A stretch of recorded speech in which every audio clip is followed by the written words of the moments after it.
Well, hello there, and welcome to another episode here on the Green Living Chat podcast. As we get ready to wrap up season 3 of this podcast, I'm super excited to be bringing you just another interesting conversation about a man who is changing the narrative by promoting the agenda of going back to nature and providing food security solutions. Today's conversation is going to be with Baff Organic Farm and Agrotech from Ghana.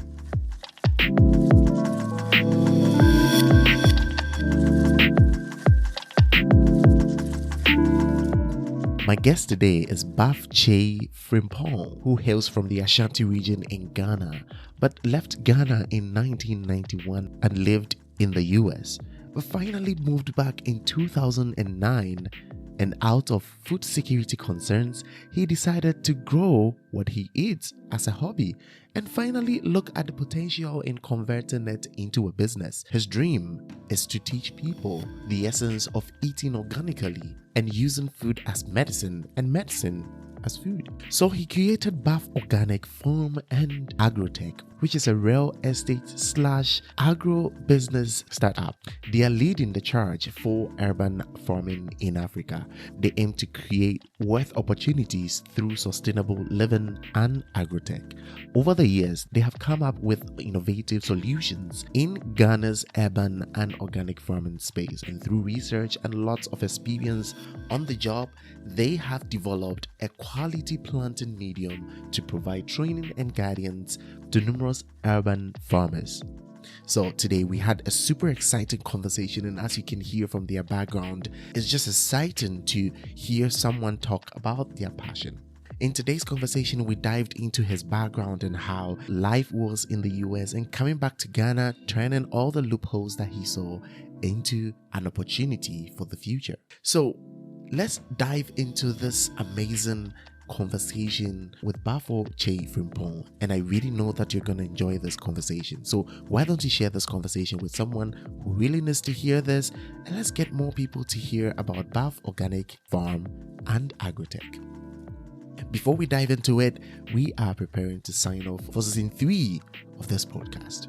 And I'm super excited about the preparations and everything we are putting together for season 4. So stick around with us. Daniel and I will be coming again in a couple of weeks with our sign-off episode, wrapping up the season and telling you what you should expect in season 4. But before that, let's dive into the conversation today with Baffour.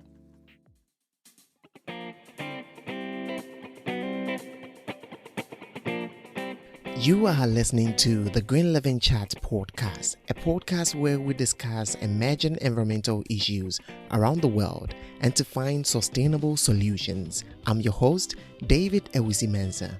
We use this platform to support environmental related initiatives, researches, and projects. This podcast is brought to you by EcoWamet Solutions in Ghana with a mission to going back to green. So join us on this train with new episodes this and every Sunday. Here we go.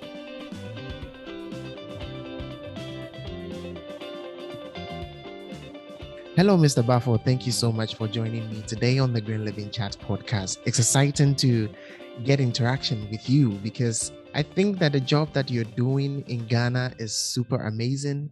And I really can't wait to share your story and all the amazing things that you're doing with your company and your farm. I see the excitement that you talk about, the things that you do about nature, growing crops and, all those things.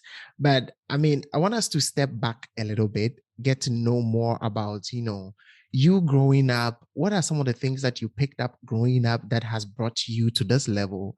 Or maybe it could be the opposite. Where did you go? To which extent did you travel? And now you realize that, oops, it's time for me to go back to nature. What is your story? How was it for you growing up? And what are some of the experiences that you have gathered along the way? I would say it's sort of a mix of, growing up, I grew up affluent a bit. And my grandmother was a local farmer, so I used to visit her. I happened to be I was very close to her. But my parents lived outside. So when my father relocated back to Ghana, he started poultry farm. But we lived in Tansoman, where it's an estate, so there was not much space. But I remember growing up, every little space I get, I try to grow something. And I've always had sort of interest in, growing and farming and stuff. But unfortunately, going to school, I deviated entirely to finance. Interesting. Yes. And in America, I left Ghana, I was 19. So I went to Fordham University. I did finance, and at one point I realized it wasn't me. So I switched back and went to do a course, associate degree in environmental science, where I became industrial hygienist. Oh. And I worked over there. We're just informing EPA laws and more environmental issues. But coming back to Ghana, I felt like I couldn't use it. But then I saw a sense of food security, because the high-end hotels and everybody, that everywhere you go, it's like they all go to the same source for their produce, Yeah. and not knowing exactly what it takes. Seeing people carrying food in here, and also seeing the rate at which people are having disease like diabetes, kidney issues. And I was trying to see if I have to settle in Ghana, then I have to look at it where a best way to live. So mostly when I'm coming up, I was shipping my groceries and stuff, but I thought it wasn't practical. Yeah. Even to the extent that my own water, I'll bring it in. But I felt like, listen, why don't I just look into a better way of doing it? So I met a friend who was doing something small in his house. And then I was bored. So I'm like, listen, out of boredom and curiosity, let me start something. So I will go to the market, handpick my stuff. And when I come, I will start growing the seeds myself in my house. I live at East Legon. But then it came to mind also to realize that some of the produce that we do, where you buy from the shop, when you grow, some of them cannot regrow, or even when they grow, they can bear fruit. So I started looking into it, and I heard about the F1 seeds and GMOs and stuff. Yeah. So then that antenna of security struck that lesson. If before, the old practice or the traditional practice was you save 10% of your harvest for seeds. But here you are growing, buying food, but then the same seeds that you're getting, no, some of them don't even have seeds. And if they do, you can replant them. Mm-hmm. So then what do we do? So I started looking into it for helium seeds, and also the traditional indigenous stuff that we have, that if I can keep them. So then, being a business person, my mind started striking that, look, if we don't take time, the time will come, our own food has to be sourced out from somewhere. So that caution gave me a sense of trying to do that myself. Then also, I looked at the soil. I bought a whole truck of black soil, and it was nothing but full of acidic stuff, metal and all that. So I'm like, if plants needs 25% nutrients from soil, which contains all the microorganisms, and the way we do our soil here, or our waste management, we dump all the toxic in it. And how safe is the black soil we call black soil? So I looked into other medium by which we can plant. So I started being creative a bit by taking, biodegradable stuff like the rice husks, mushroom waste from the compost, animal waste, and putting it together. And I realized it became a better medium because the porosity was great, the nutrients was there, and it was able to degrade quicker. And I started using it. So I'm like, I'm enjoying it. People were giving me compliments and stuff. So after a little while, I started saying, why don't I come to and settle in Ghana? But looking at the kind of hard life in America, working every day and stuff, I didn't want to come and do that here. Exactly. So I wanted something that is more relaxing, but of course, eventually can give me some good support. So I thought this would be. And looking at the numbers, it made sense. Except that the market was not all that's ready for it.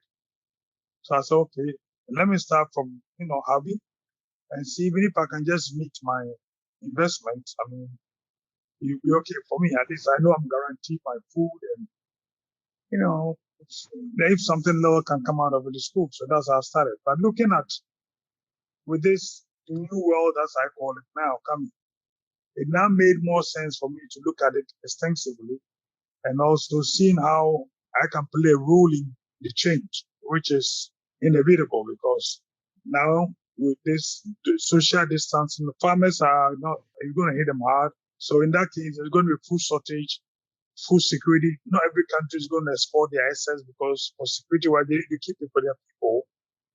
And looking around, I realized that our system of agriculture is not so sustainable because mainly dependent on land which already contaminated most of the land, and secondly, water and cost of even land. In the inner cities where I live, or there are no more farmlands, and with this corona coming, these logistics are going to be hard to transport food and stuff.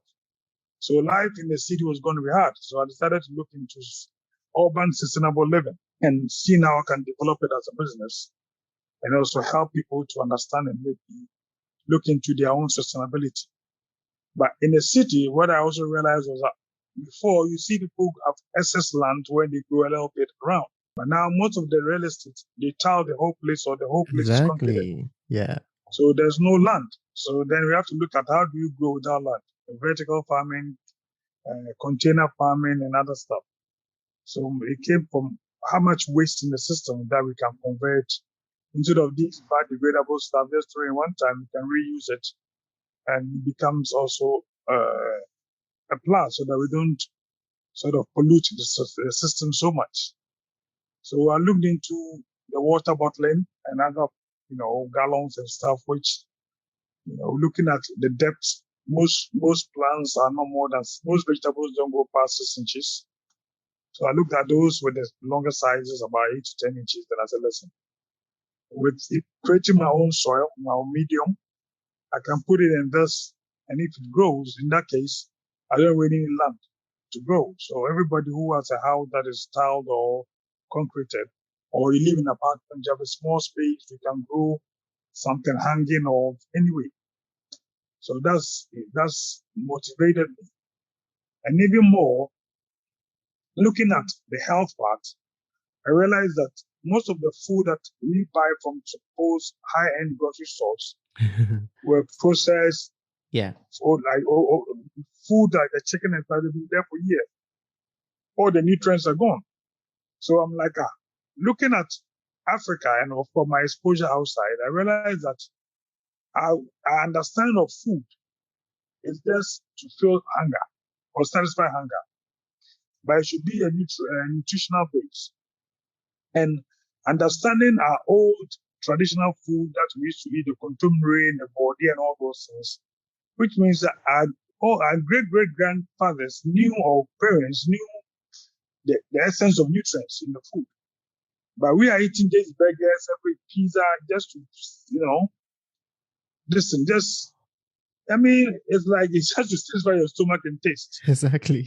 So, and looking at, life expectancy going down in Africa, looking at lifestyle changing as because of globalization and effect of social media and stuff, I realized that if we also don't position ourselves in a place where our food security, our food as our identity and a culture, part of our culture, if we don't stand up to it, the other countries or other cultures will come and evolve us, and we lose everything, like Chinese food, pizza, Indomie, all those things. When they were never growing up, I never knew of those.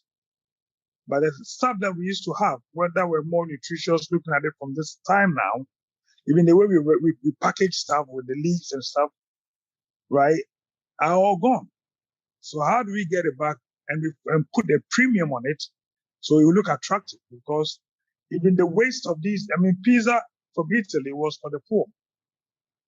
But looking at the time now, it's now become a luxury in Africa. Yeah. And the ones that are supposed to be very nutritious, or the greens, the natural stuff, the turkey berries, the zincs and all that, we don't incorporate it in any of our food now. So I'm like, listen, let me put things together, position myself where we can think about repackaging African food to make it attractive to the youth and also today's time. and possibly create wealth out of it, because all these things without a financial backing is not sustainable. And looking at a situation where Chinese is slowly infiltrating all globally through their food, I thought about how can we also use us to at least also push ourselves up a bit. So those are the things that sort of influenced me Wow. starting these things. Wow, it's a very interesting background you have there, and there are a lot of things that stands out in all the things that you've been saying. But normally when people, especially expats and all the people in the diaspora come back, they are always trying to employ some of the things that they have learned back. I mean, in the States and in Europe and in Asia, all over back into the country. But then you have gone through a different tunnel. You have changed the narrative. You came, you didn't follow the norm, you identified the problem in the society, and you tried to fill in the loopholes just by sort of promoting our culture and promoting some of the things like going back to the natural things. But I want us to go back a little. When you were talking, you made mention about some of the things that you have seen in the society that you're not seeing them anymore, and it seems that it's a problem. But what are some of the main things that you think have contributed to all these things that we are seeing? Like, we have abandoned a lot of our cultural things, like some of the meals that we used to eat. Because growing up, even for me, I didn't like to eat the local meals. I actually saw the other meals, like maybe rice or fried rice with Fried chicken or those kind rice, of jollof, things yep, to me. yep, Yeah, yep. I saw those are the things I wanted.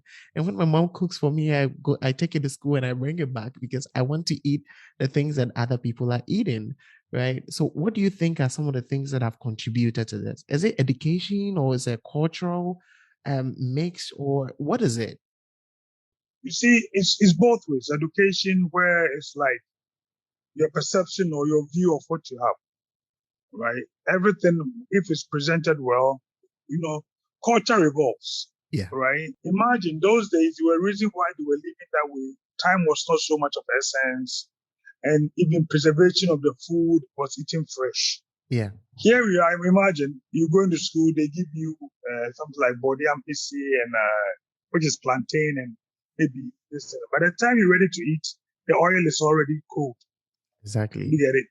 You've not been able to preserve it in a way or present it in a way where it meets today's time. So then it's not attractive, right?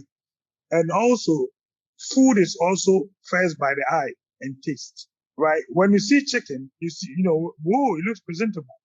When you taste it, it may not look good, right? But the first thing is you have the option to see before you pick, and you pick before you taste. So when you put our food in a way where maybe the way it's presented is not so palatable in your eyes, we are food mostly because of the taste and because we know. You get it? But if you look at even the other food, the ingredients are the same. It's the way it's presented. Or most of them is the way it's presented. The greens and stuff. We go outside, they will have colored greens, or even I normally use the Mexicans, which the South Americans, which they've been able to sort of revolutionize their food to today's time. Something like burrito, right? They'll put beans, rice, meat, everything in a wrap. And it's simple. You can be walking and eating. You don't even have to wash your hands. It's in a wrap. So if somebody like a corporate world, now that the world is changing to more corporate now, if somebody has 30 minutes break, right, they can just pick a burrito and eat. But imagine how many of our food can be served, can be prepared, served, and eaten in 30 minutes. That can happen to fufu. You see what I'm saying? And also, by the time you finish eating the food, it's too heavy, either too much of carbohydrate, it's not balanced, and you have to go to your day-to-day work, and it gets hard. You get it? It doesn't sort of wear off you, it doesn't digest fast. So I think that is lack of government or lack of society looking at it from a necessary need. Like your mother, if your mother had thought, okay, let me reverse. I think the biggest problem with Africans or maybe black people is that we don't we don't invest in research and we don't keep records. That's so true. If you do research and records, you can know the time and difference and reasons why things are happening or there are differences. then you can use that to inform you to make decisions to correct it, right? But you and I know, since you know fufu, what has happened to fufu, Exactly. it's the same. Look at it. The only advance now is they've even made it more fake by adding powder to make it now accessible because look at it. Which means the person doing the powder doesn't even know the reason why we're using the banchi and the body. Now they use starch or whatever, samoni, and just put color, just for you to look alike. You get it? So I think it's something where we Africans or Black people also need to look deep into. Because see, food is part of you and it's your culture, right? When I went to America, I realized that you see two short people or couple, they will give birth and their child is tall, like a giant. It's mainly because of diet. So even for us to change our mindset, there was a story about up north somewhere, to quails, right? And a doctor friend of mine was telling me where he came from. There was a time that they used to do a lot of quails. And they realized that almost every child from that village, because of the part of poverty, they couldn't buy eggs, so they were eating quail eggs. Oh. Right? But they became so smart that the least became a doctor. And all of them has excelled. And the few research they did went back to that. All the kids were eating quail at a young time, at a youth age. So these are very vital information that nationally you could have picked up. But guess what? These are so vital stuff that we don't, it's only preview to the few. So if it's good information, then of course we could have been making more money from you can even commercialize it. Because if quail can really attribute to good brains and brain development, then it's going to be a national asset like we have cocoa. So I think that our food itself, if one looked into especially a time like this where we need to boost our immune system and stuff, they will know the nutrient value which helps in development, and that could have been a national asset. But we're rather forgetting about that because the rich who don't want to invest, the technocrats are so lazy, they forget their country because the country doesn't give them the sponsorship to do the research. So they do all the researches to please the developed world. And they also serialize in such a way that by you doing the research, you only complement what they are telling you. Exactly. Yes. Yes. Recently, I was looking at one of these social media and I saw a high-end restaurant serving from a plantain leaf. Look at that. And this is something that has been practicing in the villages. When they cook, they use the leaf to cover it, right? And now if you're looking at the utensils that we cook from, right? They are now saying we're using titanium. But in those days, we used natural stuff, the earth. So there was no any toxic infiltration in the system. But now they are saying, no, the steel we are using is not good. Now we need to buy titanium. But here we are. The solution to all this is we have it here. But because we've not been able to put value and present it right with the right scientific research, so it's just baseless. And believe me, the time is coming back that they're going to turn around and come and take the save them from us. Exactly. Yeah. I really hope and look forward to that time because all the points that you're raising are super, super, super important conversations that we really need to have. Because, trust me, these things that we are talking about practically cuts across not just food or within food security or sustainability, everything. Clothing, exactly. Medicine. Look, you're in Asia now, right? Mm-hmm. Look at the herbal medicine market in Asia. It's a multi-billion industry. And what are we doing now? Nothing. The trees are here. Come on. So to me, I don't know whether, I don't want to use faith, but the good thing is, the Bible talks about there's nothing new under the earth, right? And it says if he gives you something and you don't take care of it, he takes it and gives it to somebody else. So I think our life today confirmed that in the Bible that says he's giving us Eden. If you're not going to take care of it, I'm going to take it and give it to somebody. Yeah. Mm-hmm. Right, because I don't understand it. If we should keep records, even between me and you, right? Do you know how old your great-great-grandfather lived? Or what was the oldest age somebody has lived in the family? I think in the 90s, I think. Yes. Did they give any records? Why? And all nothing. So you come and you have to start your own journey. Exactly. So we have a pot of many uncompleted journey, and it's not growing. But if you look at these people, they'll tell you generational this, this is hereditary, this is that, and there are traces. So with that, if you really need to advance, just go to the source. But here, I've my own town. I've only been there twice. Do you get it? So all these, I'm telling you, and because we are comparing us, America is no man's land. It's run by constitution. But Africa, we have a roots. We have roots, yes. And you see, you should be able to assess your roots. If I have been to my hometown twice, how much more my child? He may never know where he came from. Do you get it? And it's only because we've not made it attractive. We've not taken time to make it that way. Do you get it? And it's sad. I really hope that we can build these kind of conversations more in these days, because these are the kind of things that we really need to talk about to get to self-actualization, to realize that this is what we have to do. Because honestly, if you realize how patriotic people are to their own culture, we'll be really surprised. I've worked with a lot of Chinese people and how they appreciate their country, how they appreciate their culture is so strong. They will never leave it for anything, right? And really, you mentioned two main points about placing value and also researching into our own culture and trying to adjust this to evolve also with how the world is moving, and so that we can also get back to it. But this brings me back, because we need to get back on our topic that we are talking about today, because there are lots of stereotypes that people have about if they have to grow their own food, or if they have to go into agriculture, or if they have to go into things that sort of have been tagged like a dirty job, right? There are a lot of stereotypes there. But how did you evolve past this? And what are some of the stereotypes that probably, I'm sure that whilst you started this whole project, people were saying that, why are you doing this? And people saw that, you just come back from the US to live in Ghana and this is all you have to offer? First of all, I think it's ignorance. One, they say that the day the last tree dies, the last human dies. When you look at your human being, as we are, we take in oxygen, we give out carbon. The trees and the vegetation takes in carbon and give out oxygen. So if pollution is now a threat, it only makes sense to live close to nature, right? And even when you travel outside, the super rich, they don't live in the cities. They have the offices. But believe me, he works in Manhattan, but his main house is in Connecticut. And he's seen an acre where he has nothing but trees. Do you get it? That's right. So I've had it all. Blessed, I've had it all. But I ask myself, at the end of the day, right, we have a process of life.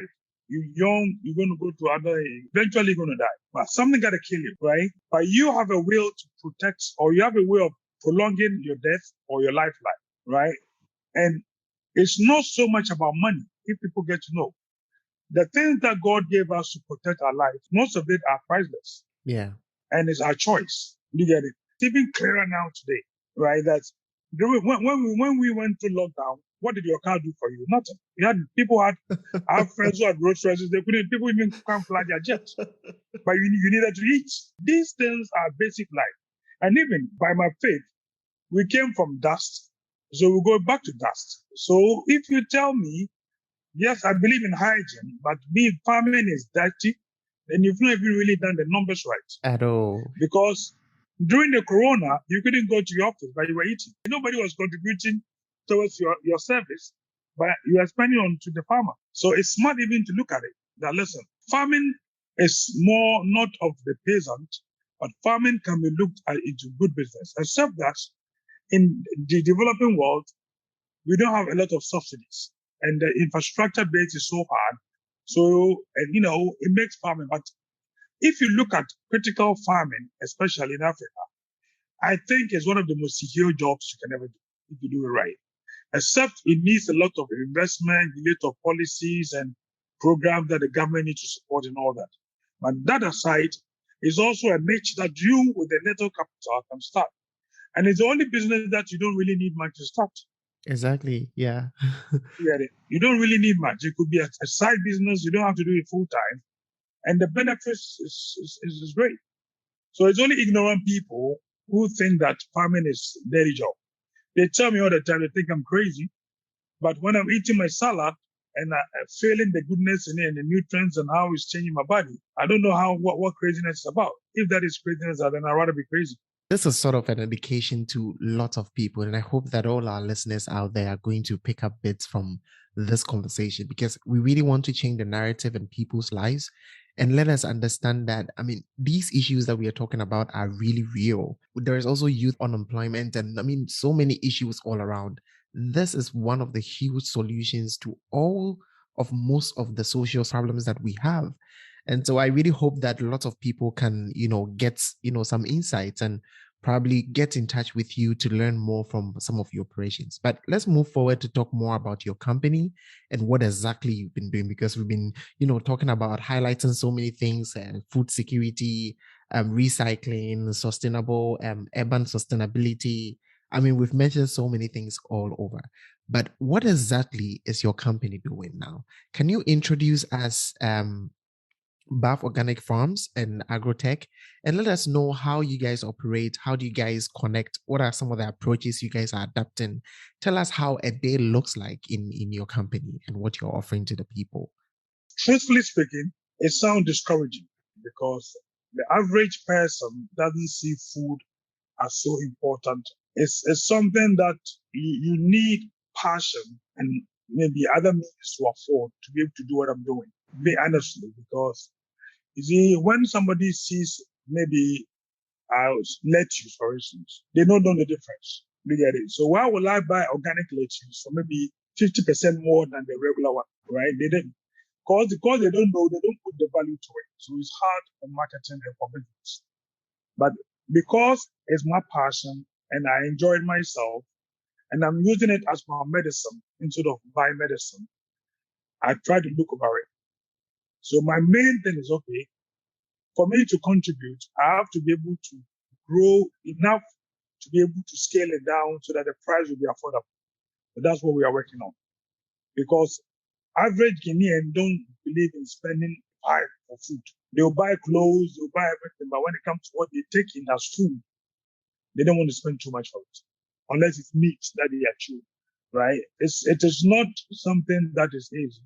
I would say it's an awakening market that needs the strong support. And some of us have to sacrifice to push it. And even in America, when you go to Whole Food, you see the difference.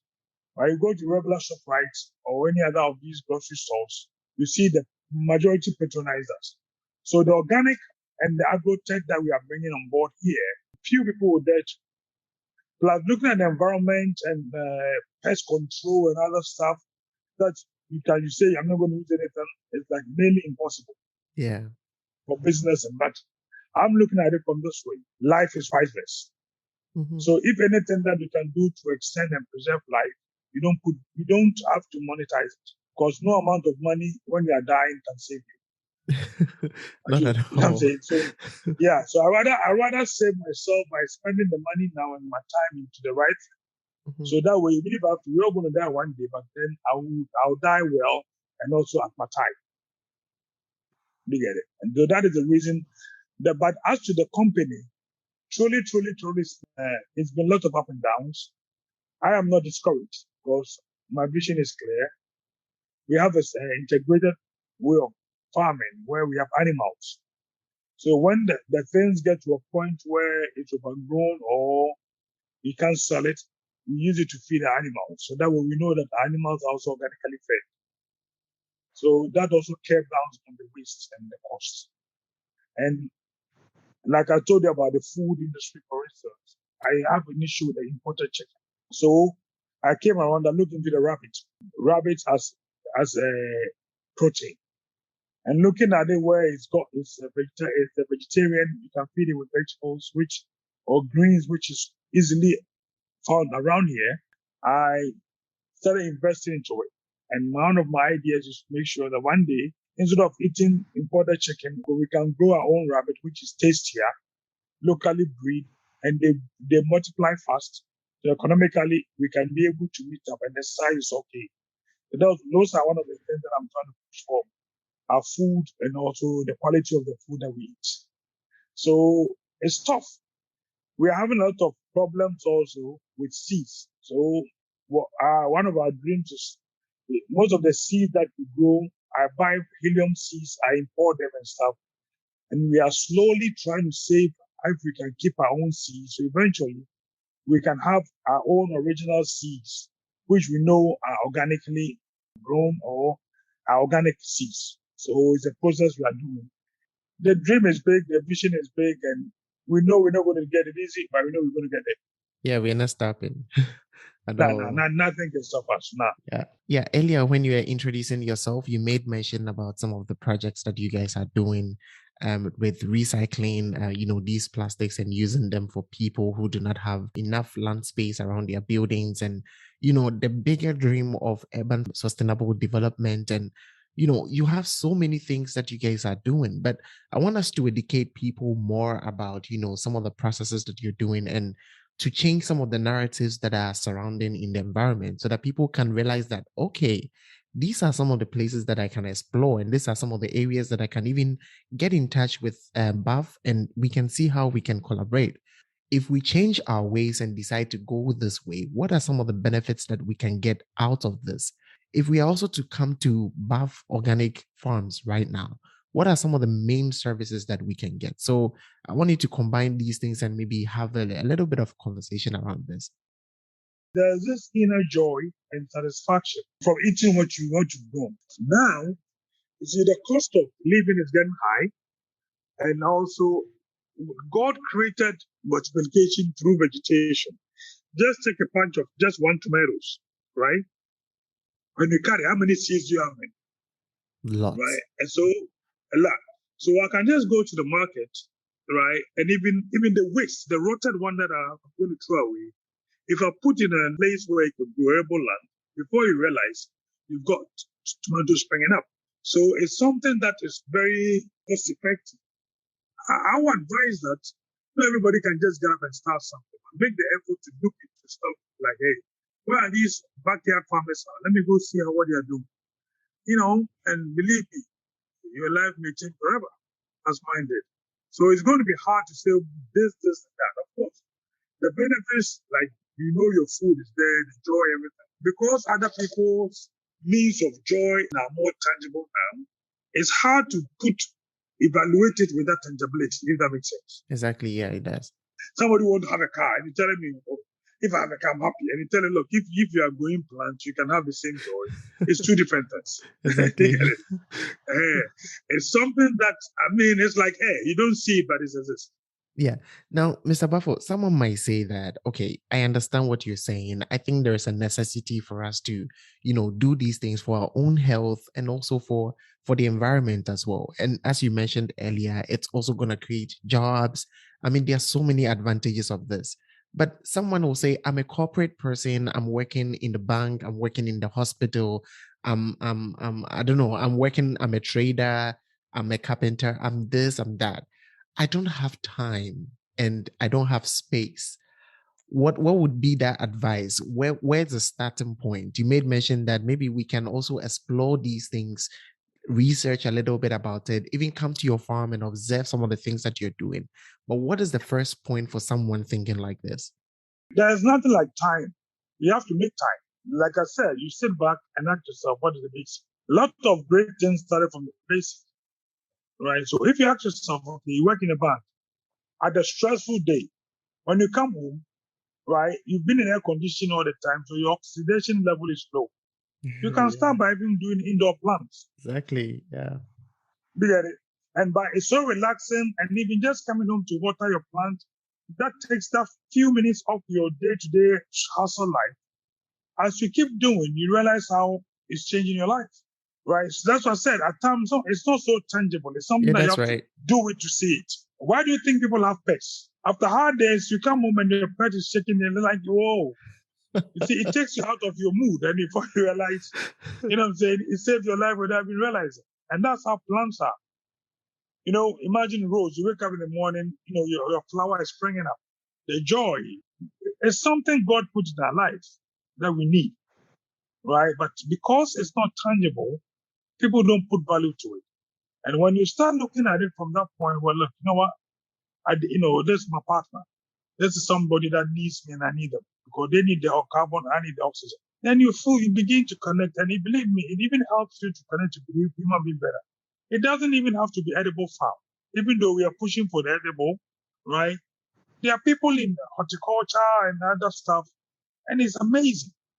Except that in this era, I think the edible farming is, I'm doing more edible landscape than the flower or the horticulture. Right? But even that, the therapy that people get and the attachment and the satisfaction. Why do you think we give flowers when people are happy or give flowers when people are sad? It's supposed to light you up. Yeah. So it's something that I pray that everybody will have opportunity.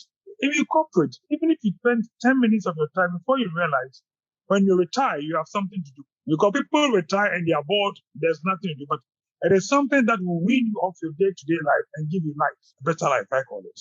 I really love the points that you have raised here, and I believe that, I mean, if you're listening to this conversation and you think that, I mean, this is something that you would like to get yourself into, or you think that you would like to know more about what we're talking about, Mr. Baffour's details and his WhatsApp number, social media, and other things are going to be in the show notes.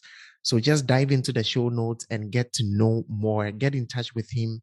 I mean, I love this vision that he has. And I think that is something that individually, even communities, families should get together and start these kind of initiatives. It's super important for our well-being, national development, and even, I mean, so many things that we cannot even think of. There's plastic pollution all over. And I like the fact that he has set time to actually include all these things in his initiative. So, Mr. Baffour, let's get back. I mean, we've had a very interesting conversation so far. I want to ask you, what is the big vision? You made mention of, getting into real estates to actually solve some of the issues over there. You mentioned about, vertical farming, but I want to ask you that, what is the vision now? Where do you want to see yourself in the next 5 years? And then tell us about how people can also collaborate in that sense. Because if people get to know that, okay, I can collaborate with Baff in this particular area, then why not? Maybe I can invest into it. The vision is big and quite diversified. In Ghana, for instance, I'm trying to look at something where it's more like connected to the indigenous way of life. I realize that we spend so much money in blocks and concrete in building, and the prices by which we selling these things, land and stuff, is too much, and only because it's tied to the foreign expats who come to the country. They're trying to leave proximity to the airport in case of anything evacuation and the hype, right? But you, as an indigenous Guinean, we don't have to. So my vision is going back the African way, which is the village way, the community way, and also a sustainable way. In the olden days, the little research I realized was that people in the small villages, they grow different stuff, and at times they share or they do barter trade among themselves. And even the way they build their houses with these small homes, some of them have been for 100 years, and all they do is periodically they plaster with the same mud, right? So I'm trying to go back, looking at the concrete and stuff, the cement, the chemicals and stuff we use in cement and building, and how they portray the air and all that. I want a system where we can set our village structures, Mm-hmm. the old time village structure with the mud and the block and all that, Yeah. to suit today's life, considering all other needs. So it becomes like you don't even need air conditioning because the trees and the vegetation are around. So we're looking at lots like 100-acre plots in strategic areas and developing it by acre, where each and everybody will live on an acre, where you have your house, which is ecosystem built, eco-friendly, preferably off-grid, so you can control your water and light through solar and other windmill. Then your way of life, which is, if you are vegan, you have everything that to support you, a nursery which will give you the seedlings of what you need, and the agricultural support system. So that becomes the way of life as an African. Yeah, because a time is coming, if you only depend on pizza and you cannot get the cheese from Italy or the tomato paste, how are you going to do? You get, but we should be able to do stuff that we can, not only will we have our social capital, which is the connection of people of like-minded That's living right. together, right? We create communities of like-minded people who understand nature and also ecosystem, right? And in so doing, we can all help and develop and make the world a better nation, a better world starting from Africa and Ghana. In the agri sector is huge. Very We long have the supply people chain. are, yeah, supply chain, people adding value, people with technology, people with marketing, advertising. So I think it's something that is open. And depending upon your interest, we are more than willing to accept. It's an open office, it's an open farm, it's an open family. People can come, and whatever contribution is quite value to us. It's not your time, knowledge, capital, investment, everything. But it's a big picture. You can look at it from investment point where, to me, agriculture is one of the few things in Ghana that you can get 300% within 6 months. Yeah. Right. So we could come and talk numbers. And like I said, I use these numbers as always, looking at 1% of the population, which is 300,000. If you can identify a product, a commodity or service that can service 1% of the population, giving you 6 cities a month. I'm not talking about a day. Where 6 cities is equal to $1, which means you're making $300,000 a month, which is $3.6 million a year. That's crazy. That's crazy. And it can be some simple thing like making sure something like pepper, ginger, tomatoes, onions, all year round, you control the chain or you control certain part, but you're targeting 1% of the population. So the numbers make sense. The logistics and the challenges are there, but that is why a business fund has to be innovative. We need more or less the IT system in here, the blockchain system in here to make mechanized system easier, irrigation and all that. I mean, it's huge. It's huge. And I think especially people from the diaspora or people who want to diversify, this is the time. This is the time. From the real estate end to the land banking, we can do land banking, waterfront banking, the water banking. There's so much that needs to be done and all can be monetized as well. So to me, it's like giving you a blue chip. You get it, that you don't have to pay for it. Yeah. And Mr. Baffour, Yeah. are you doing training as well? Are you training people with these skills? People come through, but honestly, it's sad to say they are not serious. You see, the sacrifice that they need, they don't have it. You get it? They get, and I started from nowhere, and it's like, you everything in life you build upon it. But people just want to have it like now and have it now. So, people have come through, I've set one or two people up, but, they go and, they get, confused. They don't know what they want. And so believe me, at times it got a bit discouraging, but like I said, it's my vision. I'm trying to pull along as many people as I can, and nothing will stop me. But people come through for training. So which means that, more people can come in. If you think that you are interested in these things, you can also go in to Yes. see Mr. Baffour for some training. Yeah. Yeah, So training is free. yeah, so this has been a very interesting conversation. To be very honest with you, I'm really inspired about, the products and the initiatives that you have, and the vision is really, really big. I really hope that someone listening to this conversation will tag someone who really needs to hear this. Let's get the authorities, the society, the district assemblies, the municipal assemblies to get to hear about this initiative, because this is sort of like a communal responsibility, a family responsibility, individual responsibility that we can take to actually improve our livelihoods. And I'm looking forward to, greater things happening for sure. It's something that I'm personally interested in, and I hope that we can get in touch and keep in touch and see how we can, work together, of course. But I have one final question to ask you. That this sector that you are in is a very, and maybe for lack of a better word, I will just use controversial, because is people have a lot of stereotypes about it. But if you have the chance to change just one thing about people's behavior within, let's say, food security and sustainability and environmental protection and all that, what one thing would you change about people's lifestyle and behavior? You see, change it's just a word, but then it's deeper. Yeah. What I think is look within yourself. You love yourself.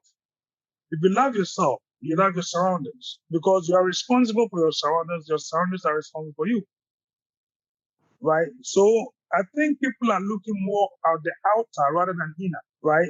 And the joy not the happiness. You get happiness from the outer, but the joy of doing these things, right, is priceless. But if you want to look outer, then you're missing a lot. Because if you don't start looking at your inner, it will end up taking over you, and it may be too late. You throw things on the ground, it creates mosquitoes, it chokes the bladders. And the mosquitoes bite you, you get malaria, you die. But you don't realize when you're throwing things out. You get it? So it's just, the world is like a dependence on each other and a system that you cannot just lay unconcerned on, and think things will just work.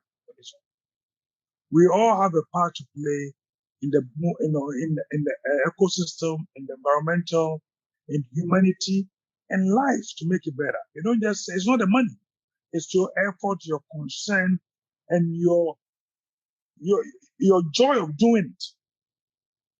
You get it? It's what we all need to think about. Renewal of our mind to see that nature is what keeps us, and we have to keep it. Look at our waters, right? Look at the municipal, and just let me bring this in. Look, you go to the cities, right? They say there are no jobs, but look at all these that land lying there. If the municipal should work with the youth, right, and even do just tree planting, right, and there's so much we can do. The all around like in the cities, or you go to every city in this Africa, is covered by squatters.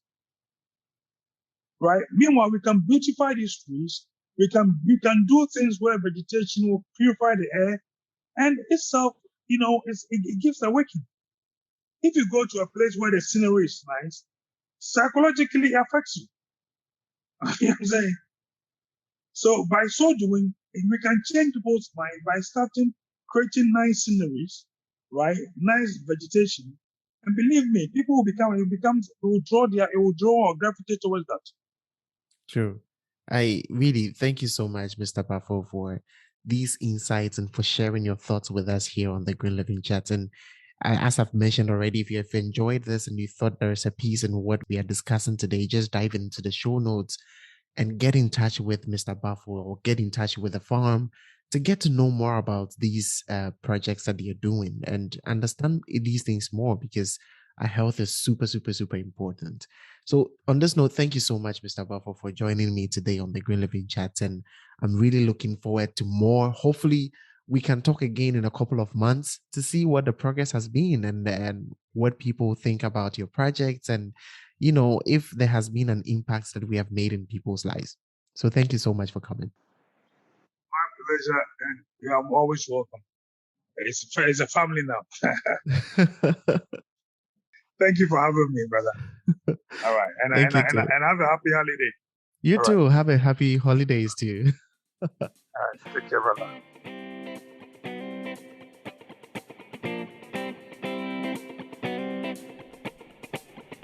Thank you so much for listening to this episode of the Green Living Chat podcast. This initiative is to educate and create awareness on things that really matter. We look forward to hearing your thoughts and comments as we get interactive on our social media platforms at Agribusiness Solutions on Instagram, Facebook, YouTube, and LinkedIn. If you would like to be part of these conversations, contact us via email at glcpodcast@agribusinesssolutions.com or see our contact details in the show notes. See you on the next episode, and remember, live green.